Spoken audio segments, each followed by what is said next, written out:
Matapos bawiin ng pamahalaan ng Taiwan ng freeze hiring sa mga overseas Filipino workers, ay makakapanayam natin ngayon si Department of Labor and Employment Secretary Rosalinda Dimapilis Baldos. Magandang hapon po, Secretary Baldos. Magandang hapon, Ritin. Magandang hapon sa iyo, taga-subaybay. Yes, Secretary, ano na po ba ang hakbang ng pamahalaan matapos i-lift ang freeze hiring sa mga Pinoy sa Taiwan?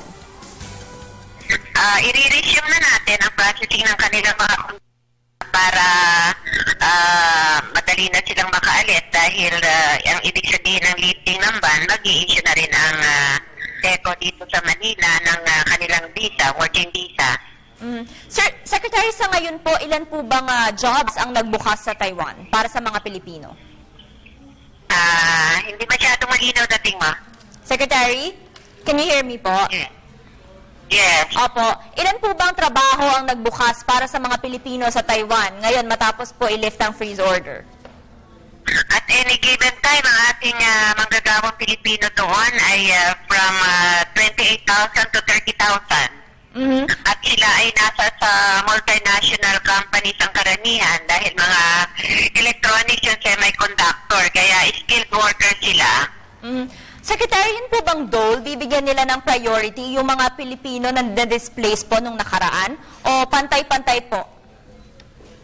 Actually, based on job orders na ibinigay ng mga employers sa Taiwan sa mga license agencies na nagde-deploy sa Taiwan. So, hawak nila ang mga job orders at pinaprocess lang ng POEA ang mga kontratang employers, and after that, yung visa na inire-release naman ng TECO para sila ay makaalis at makapunta na sa kanilang trabaho. Saan po pupunta yung mga Pilipino na gustong bumalik sa Taiwan? Sa recruitment agencies muna, and then ang recruitment agencies na nagpa-process ng kanilang dokumento sa POEA at saka sa TECO. Sa ngayon po ba nagpalabas na kayo ng instructions po para sa kanila? Oo, ngayon lang naman kagabi actually na nabalita, and then officially na-confirm namin ngayon, kaya mag-i-issue na kami ng instruction. But i-resume na rin namin yung bilateral negotiation with Taiwan para sa problema ng excessive broker fee. Secretary, sa ngayon po, marami na po bang pumunta o dumulog sa inyong mga offices para po mag-follow up regarding this freeze order sa Taiwan? Palagay ko ang marami ay sa TECO kasi naka-pending doon ang mga application for visa. Yes. Ilan po ba yung mga Pilipinong apektado nitong freeze hiring sa Taiwan? Mula nang tumi ay to monitor kailan na naka-pending na visa application sa TECO. But ang mga recruitment agencies kasi nag-aanag dyan nagpa-follow up, hindi naman yung mga workers.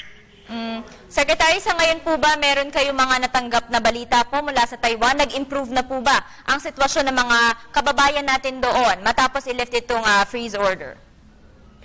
Ang atin namang mga kababayan doon, nung bago nagkaroon ng ban, ay maayos ang kanilang katatayuan, pati ang kanilang trabaho dahil nga highly skilled workers sila at mga multinational companies na nag-hire sa kanila, at hindi sila sa mga agricultural workers, hindi sila sa mga laborers, kaya hindi tayo nakakaroon ng problema sa anumang kondisyones sila sa terms of employment nila.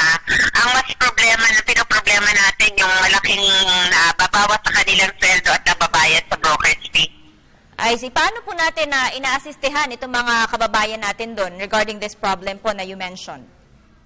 So, una, may bilateral negotiation nga kami at yan ay na-hold lang gawa nitong ban, at kausapin na, i-resume na rin namin ang aming coordination Association of Recruitment Agencies na nag-deploy sa Taiwan na nakikipagtulungan na rin sa amin para ma-remedyohan na itong masyadong malaking bawas sa sweldo na napupunta sa mga brokers nila doon sa Taiwan.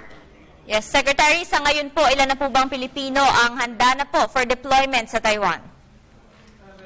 For deployment, check natin siguro yan sa Lunes sa POEA. Well, panghuli na lamang, Secretary, ano po ang inyong mensahe sa mga manggagawa natin na gusto pa pong bumalik sa Taiwan? Sa ating mga kababayan na gusto magtrabaho sa Taiwan o kaya nabinbin ang kanilang mga dokumento at ngayon ay na-lift na yung ban. Alam ko hinihintay ninyo ito at hihintay din naman ang mga trabaho nyo roon. Alam ko na isa sa mga dahilan kaya talagang nagkaroon na rin ng desisyon ay kailangan din ng mga employers kayo dahil highly skilled at very proficient kayo sa English ay ang mga manual of instruction sa inyong mga company at sa inyong mga trabaho ay full of English. Kaya talagang pinoprotektahan yung mga trabaho na natinbin dahil sa delay. But ngayon, magpapatuloy na ang proseso. Kaya makipag-ugnayan kayo sa POEA, makipag-ugnayan din sa inyong mga recruitment agencies para masikaso na ang pagre-release ng madalian yung inyong mga working visa. Maraming salamat po at muli magandang hapon, Secretary Rosalinda Baldos ng Department of Labor and Employment.